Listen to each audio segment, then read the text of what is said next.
As you can see, I've dismantled my bike, preparing myself to travel tomorrow. Hopefully it's going to be a good race. It's the first race of the year. It's early afternoon and Suleiman Kangangi is getting ready to ship off for a 2-day bike race in Nairobi, known as the H to H. Riders debate whether it means highway to heaven or highway to hell. Most of Team Kenyan riders are participating, except one.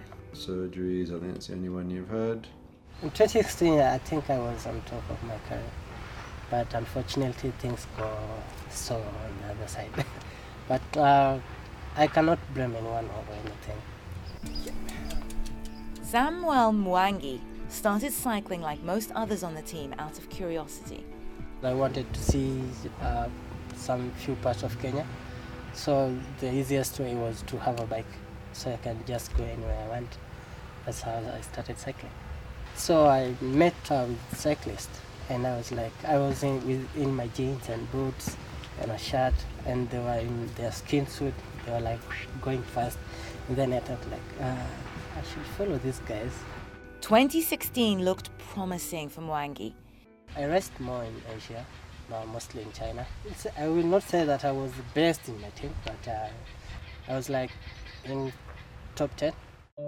But in November, a tragic crash changed the course of his career during the Tour de Rwanda.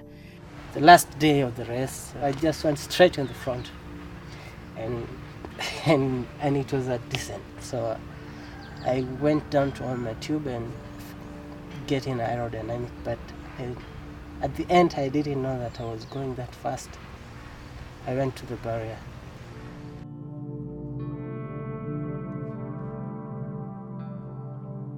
The last thing I remember is like I was up, wanted to come up and take my bike and just continue the race. But the legs, I didn't feel the leg, so I was like, what's wrong? First I was given first aid and then rushed to the hospital.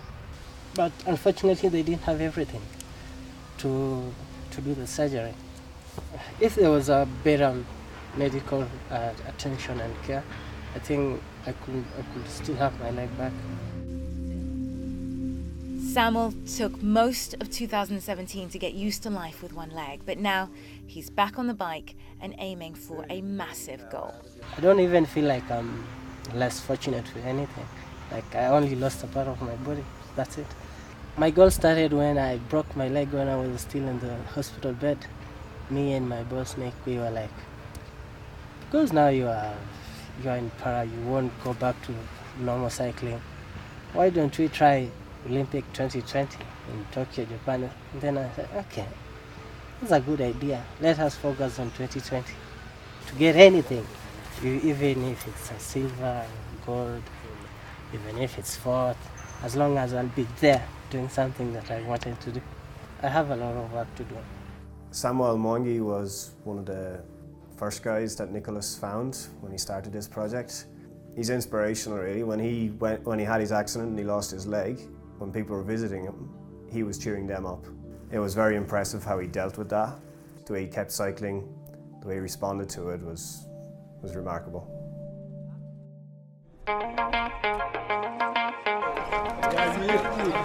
It's race day in Nairobi. Riders from all over Kenya meet up to face off. David Kinja's Safari Simbas and the Kenyan riders are ready to show what they've got. All the best Kenyans are here. Should be about as tough as we get here in Kenya. Suleiman is always good in these races. He can read them very well. So probably he's the favourite. So we'll see how it goes. 3, 2, 1, go! The race kicks off with a time trial. 27 kilometers, just the riders against the clock. Go! We have a very good crowd. I think the record number, and I am starting last at number 130. Today's results will also dictate tomorrow's positions. So anybody who wants to have good results tomorrow must post a good race today. Team leader Suleiman Kangangi is looking strong. Nemo is grinding it out. Last but not least, the father of Kenyan cycling, David Kinja. Suleiman looks spent, the result of endless grit and placing second in the time trial. But tomorrow is another battle, 105 kilometers against the whole field.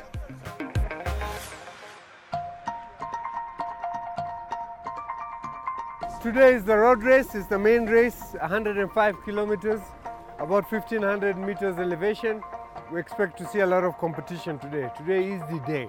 Everybody at the start line now. Go, guys. Go, neutral. Neutral.